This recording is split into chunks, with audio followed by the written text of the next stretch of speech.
Vishnu ശാലിനിയുടെ latest എപ്പിസോഡിൽ അങ്ങനെ ജീപ്പിനെ follow ചെയ്ത് 2 ബൈക്കുകാർ വരുന്നുണ്ട്. അന്നേരം ശിവനാണെങ്കിൽ സൈഡ് കൊടുത്തിട്ടും ആരും അങ്ങോട്ട് കയറി പോകുന്നില്ല. അന്നേരം കയറിപ്പോടാ മക്കളെ എന്നൊക്കെ ഇങ്ങനെ ശിവൻ പറയുന്നുണ്ട്. പക്ഷേ അവരാണെങ്കിൽ വിട്ടുകൊടുക്കാൻ ഭാഗമില്ല. വണ്ടിയെ ചേസ് ചെയ്യുന്ന പോലെ ആ ശാലിനിയുടെ ആ ഡോറിൻ്റെ ആ സൈഡ് എന്ന പോലെ ഇങ്ങനെ ഒരേ ലെവലിൽ ഇങ്ങനെ പോയിക്കൊണ്ടിരിക്കുകയാണ്. എന്നിട്ട് പറയുന്നുണ്ട്, അല്ല ചേട്ടാ എങ്ങോട്ടാണ്, കാട്ടിലെ തണുപ്പ് കൊള്ളാൻ ഇറങ്ങിയാണോ, തണുപ്പുള്ള നല്ല സ്ഥലം ഞങ്ങൾ കാണിച്ചു തരാമെന്നും പറഞ്ഞൊരു കളിയാക്കലും അതുമൊക്കെ ആയിട്ട് സംസാരം. ശാലിനിക്ക് അത് തീരെ ഇഷ്ടപ്പെടുന്നില്ല. ശാലിനി ഒന്നും മിണ്ടാ ഇങ്ങനെ ഇരിക്കുകയാണ്. പക്ഷേ ശിവൻ പറയുന്നുണ്ട്, ഒന്ന് പോയിണ്ട് അങ്ങോട്ട്, പിന്നെ അവന്മാരൊക്കെ ഓരോന്ന് വന്നിരിക്കുന്നു ഇവിടെ. സെൻട്രൽ ജയിലിൽ കണ്ടിട്ട് വന്നവനോടാണ് പിന്നെ ജയിലിൻ്റെ ഭീകരതയെക്കുറിച്ച് പറയാമെന്നോ കുരുപ്പുകൾ പഠിപ്പിക്കാൻ വന്നിരിക്കുന്നു എന്ന് പറഞ്ഞ് കളിയാക്കി ചെയ്തിട്ട് ശിവനാണെങ്കിലും നല്ല സ്പീഡിന് വണ്ടിയെടുത്ത് പോകുന്നുണ്ട്.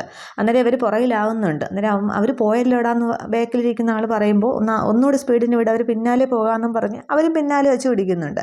കുറേ ദൂരം ചെല്ലുമ്പോഴത്തേക്ക് ശിവൻ അങ്ങ് റോഡിലോട്ടൊക്കെ നോക്കി ആകെ ഒരു ടെൻഷൻ എന്ന പോലെ. അന്നേരം എന്ത് പറ്റിയെന്ന് ശാലിനി ചോദിക്കുമ്പോൾ പിന്നെ വഴി തെറ്റിയെന്ന് തോന്നുന്നു എന്ന്. അന്നേരം കുറച്ച് ദൂരം കൂടി പോയി ഏതെങ്കിലും റോഡിൽ ചെന്ന് കയറാതിരിക്കില്ല, അല്ലെങ്കിൽ നമുക്ക് ആരോടും ചോദിക്കാമെന്ന് ശാലിനി പറയുന്നുണ്ട്. അന്നേരം ശാലിനി ആണെങ്കിൽ ആ ബാഗ് ഇങ്ങനെ മുറുക്കെ പിടിച്ചിരിക്കുകയാണ്.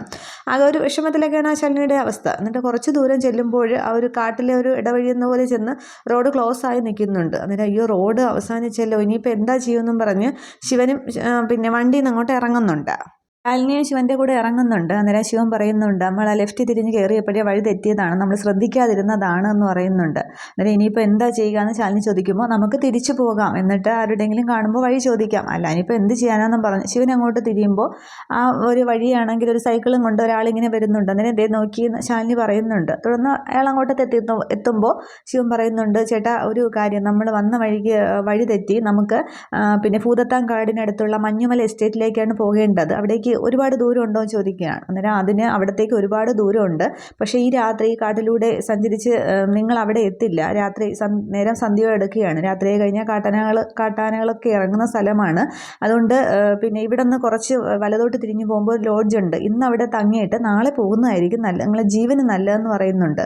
അന്നേരം ശാലിനി പറയുന്നുണ്ട്, ഈ മഞ്ഞുമല എസ്റ്റേറ്റ് എന്ന് പറയുമ്പോൾ അവിടെയാണ് നമുക്ക് താമസ സൗകര്യം ഒരുക്കിയിരിക്കുന്നതെന്ന് പറയുന്നുണ്ട്. അന്നേരം അവിടെ എത്തിയിട്ട് വേണ്ടേ അവിടെ താമസിക്കാനായിട്ട്, പറയുന്നത് കേൾക്കുമെങ്കിൽ കേൾക്ക്, പിന്നെ നിങ്ങളുടെ ഇഷ്ടം പോലെ ചെയ്യേ എന്ന് പറഞ്ഞുകൊണ്ട് അയാളാണെങ്കിൽ ആ സൈക്കിളും കൊണ്ട് മുന്നോട്ട് തന്നെ പോകുന്നുണ്ട്. പക്ഷെ അവിടെ ഈ മരമൊക്കെ വെച്ച് ഇങ്ങനെ റോഡ് ക്ലോസ് എന്ന പോലെയല്ല, പക്ഷേ അതിൻ്റെ മുകളിൽ കൂടെ തന്നെ അയാൾ സൈക്കിളും കൊണ്ട് ഇങ്ങനെ പോകുമ്പോൾ പെട്ടെന്ന് അയാൾ സൈക്കിളും അയാളും കൂടി അങ്ങ് വീഴുകയാണ്. അന്നേരം പെട്ടെന്ന് അയാൾ ചാടിയൊക്കെ എഴുന്നേൽക്കുന്നുണ്ട്. അന്നേരം ചേട്ടാ എന്ത് പറ്റി എന്ന് ചോദിക്കുമ്പോൾ, അതൊന്നും സാരമില്ല, ഇതൊക്കെ ഇവിടെ പതിവുള്ളതാണ്, നിങ്ങൾ ജീവൻ വേണമെങ്കിൽ തിരിച്ചു വയ്ക്കോ എന്നിങ്ങനെ പറയുകയാണ്. എന്നിട്ട് അയാളങ്ങ് പോകുന്നുണ്ട്.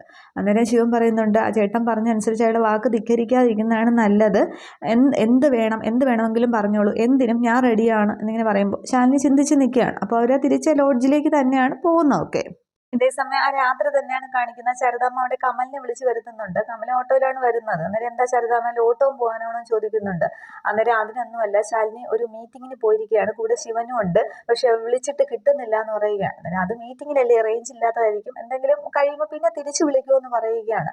അന്നേരം അതൊന്നും അല്ല, അവർ പോയതിനു ശേഷം എനിക്ക് എന്തോ ഒരു ടെൻഷൻ പോലെ, ശാലിനിക്ക് എന്തോ ഒരു ആപത്ത് വരുന്നത് പോലെ എന്ന് പറയുന്നുണ്ട്. നീ അനുവിനെ കൊണ്ട് വിളിപ്പിക്കുകയോ എന്തെങ്കിലും ചെയ്യുമോ, എന്തെങ്കിലും ഉടനെ ചെയ്യണമെന്ന് പറഞ്ഞ് ശാരദാമ്മയുടെ ടെൻഷനാണ്. അന്നേരം കമലം പറയുന്നുണ്ടെങ്കിൽ ഞാൻ ആശാനെ ഒന്ന് വിളിച്ച് നോക്കട്ടെ എന്ന് പറഞ്ഞിട്ട് ശിവന് ഫോൺ ചെയ്യുന്നുണ്ട്, പക്ഷെ കിട്ടുന്നില്ല. അന്നേരം കിട്ടുന്നില്ല എന്ന് പറയുകയാണ്. എങ്കിൽ ഞാൻ അനുവിനെ ഒന്ന് വിളിക്കാമെന്ന് പറഞ്ഞിട്ട് കമലൻ അനുപല്ലവി ഫോൺ ചെയ്യുന്നുണ്ട്, പക്ഷെ അനുപല്ലവി ഫോൺ എടുക്കുന്നില്ല.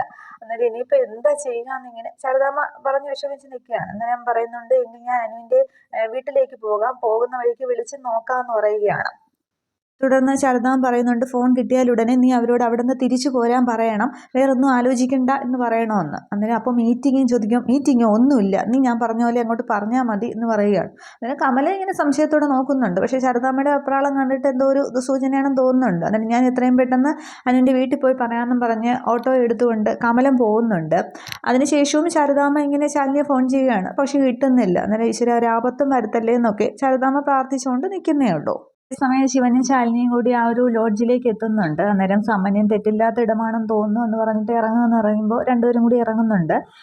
ശിവൻ തൻ്റെ ബാഗൊക്കെ എടുക്കുന്നുണ്ട്, ശാലിനിയുടെ കയ്യിൽ ബാഗ് മാത്രമേ ഉള്ളൂ. എന്നിട്ട് അകത്തേക്ക് ചെന്നിട്ട് റിസപ്ഷനിൽ ചെന്നിട്ട് ശിവൻ പറയുന്നുണ്ട്, ഒരു റൂം വേണം എന്നിങ്ങനെ പറയുന്നുണ്ട്. അന്നേരം എ സി ആണോ നോൺ എ സി ആണോ എന്ന് ചോദിക്കുമ്പോൾ എ സി മതി എന്നൊക്കെ ശിവനങ്ങ് പറയുകയാണ്. അന്നേരം ശാലിനി ഇങ്ങനെ ശിവനെ സൂക്ഷിച്ച് നോക്കിയിട്ട് ഇങ്ങോട്ട് വന്നേന്നും പറഞ്ഞ് അങ്ങോട്ട് മാറ്റി വിളിച്ചുകൊണ്ട് പോവുകയാണ്. അന്നേരം എന്താണെന്ന് ചോദിക്കുമ്പോൾ 2 റൂം വേണമെന്ന് പറയുകയാണ്. അന്നേരം 1 റൂം മതി എന്ന് പറയുകയാണ്. എനിക്ക് എന്നെ വിശ്വാസമാണ്, ശാലിനിക്ക് വിശ്വാസമാണല്ലോ എന്ന് പറയുന്നുണ്ട്. അന്നേരം അതൊന്നുമല്ല, 2 റൂം വേണമെന്ന് പറഞ്ഞ് ശാലിനി അങ്ങ് വാശിയിലും നിർബന്ധത്തിലുമാണ്. ആകെ ദേഷ്യത്തിലും സങ്കടത്തിലും ഒക്കെയാണ് ശാലിനി.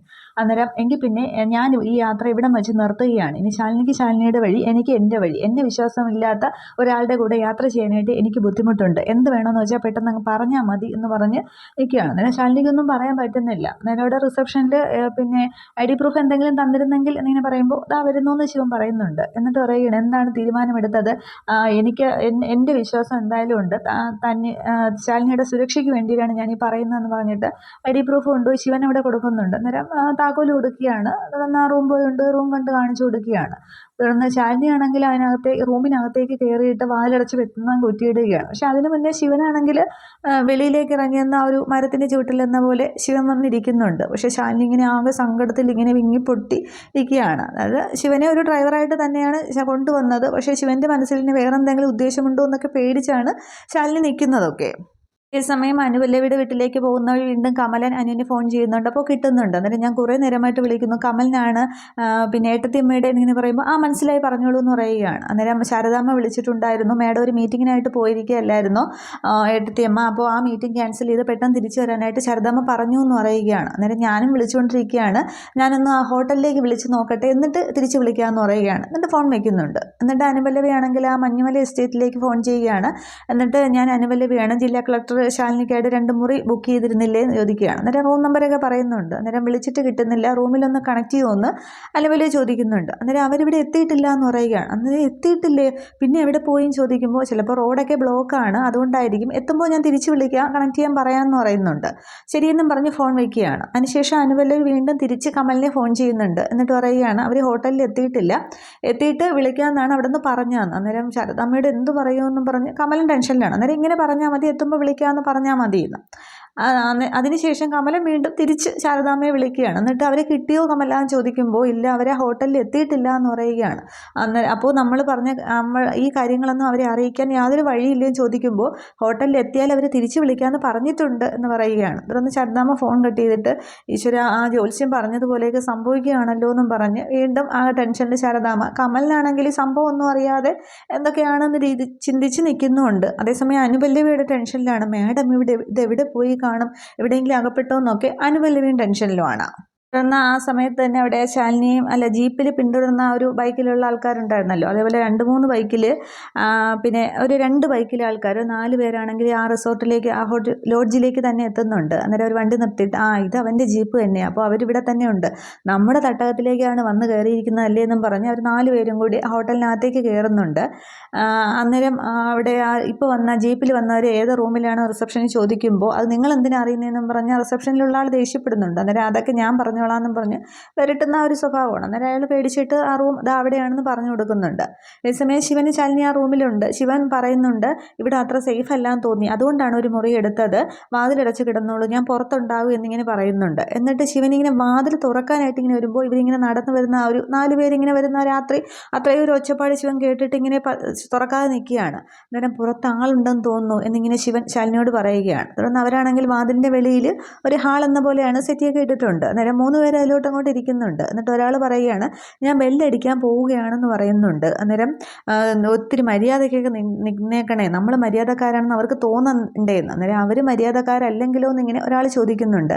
എന്തായാലും വാതിൽ തുറക്കാൻ പോവുകയാണ്, ചുറ്റിക്കളിയാണ് എന്നുണ്ടെങ്കിൽ തുറക്കുമ്പോൾ തന്നെ അവരുടെ മുഖത്തൊരു പരിഭവം കാണും, രക്തം വാർന്നുപോയ അവസ്ഥ എന്ന് പറയുന്നുണ്ട്.